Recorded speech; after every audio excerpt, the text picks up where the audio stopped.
Natural Samoa water, the taste of nature.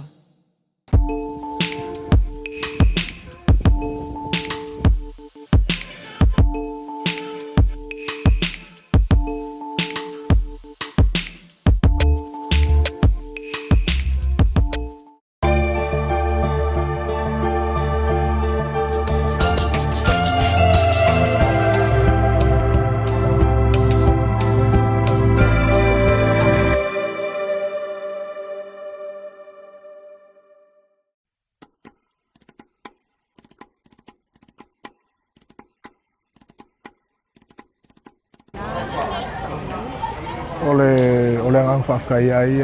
fo i vinga whafkai da tua. Mara ki kilo mara mai kau ai.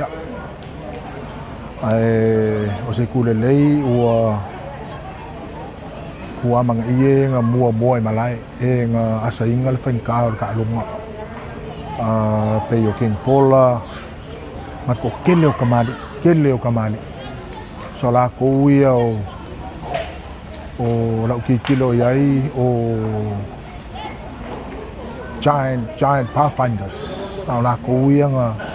asa inga fain kau ka lunga. Ang lei la ko ia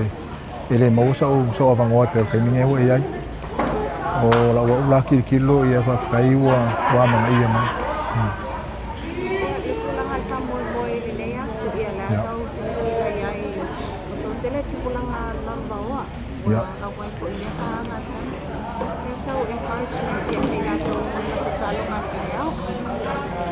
Ko me pe kala le oli por foli le fusu a o la wa mio le la wa mio con le mai le fora o mio fafu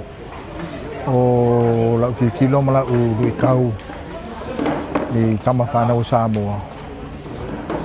ma faia ya e ma faia fo yo ko ai o ke le manga ola ye ko peyo a ya sili ya ko la ki kilo e la si senga male como fai nga matua le kama la kali e le manga o kama ia peiro nga kali o ia ai manga o kama ia le fo lang le como fai nga la isan pe fa penga fol china la nga kama kenge atonu e fa penga se nga vai lo ya o ke manga o ia kilo mamau ka ko anga ko polanga ni vai kau e peiro para ni ole. Don't let your circumstances or your surrounding make a decision for you. Ko lui kau e kupu mo e kong oro wainga oro walanga e whaianga e success. Whaianga e successful, whaianga e whaiangi moi mikinga o laki mga oia. Le tulang o le bounce leo pa beo na ia de ai le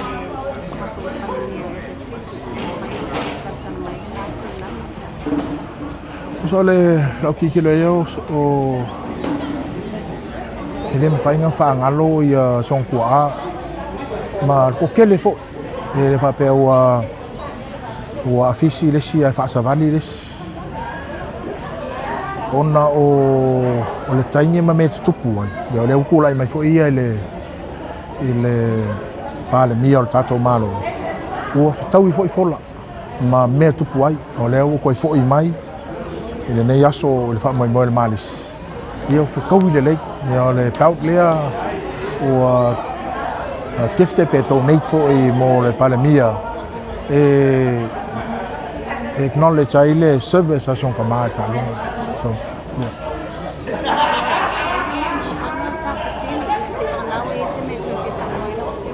de fa fa ke mo la ngo fa ko la mai mai fa la kiu Faz kokai ka ko wale